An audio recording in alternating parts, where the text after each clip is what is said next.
Et le ministre de la Santé a également eu une réunion de travail avec la délégation du Fonds saoudien de développement que dirige le directeur général de la gestion des opérations du Fonds, M. Fawzi Ben Ali Al Saoud, notre ambassadeur accrédité en Royaume d'Arabie Saoudite et le conseiller du président du monde arabe, Fahmi Ahmed Al-Hajj, en préparent l'entrevue.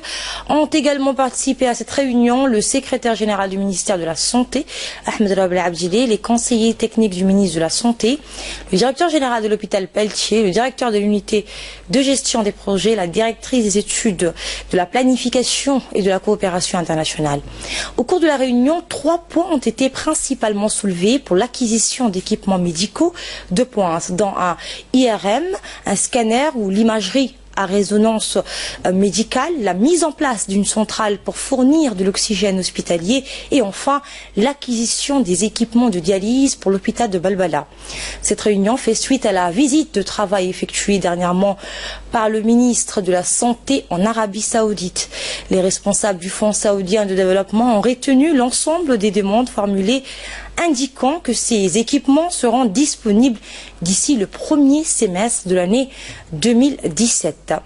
Le docteur Jamal Murki n'a pas manqué pour sa part de remercier le Fonds saoudien de développement pour son soutien constant au pays et plus particulièrement au département de la santé. Hôpitaux en République de Djibouti comme un ARM et centrale de protection d'oxygène et aussi pour les équipements de dialyse. Donc c'est une discussion technique sur le don saoudien, du Fonds saoudien de développement pour la République de Djibouti et en particulièrement pour la santé. Voilà, c'était les propos de l'ambassadeur accrédité en Royaume d'Arabie Saoudite et le ministre de la Santé, Dr Jamal Murki, a dans une brève intervention souligné que cette rencontre avec le responsable du Fonds saoudien intervient suite à sa visite de travail qu'il a effectuée au Royaume de l'Arabie Saoudite.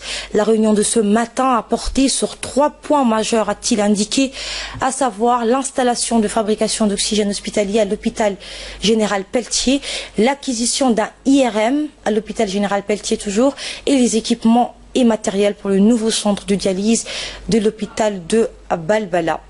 Sachez que ces matériels sont opérationnels, selon le ministre, dans le premier semestre de l'année 2017. C'est ce qu'a indiqué le ministre de la Santé.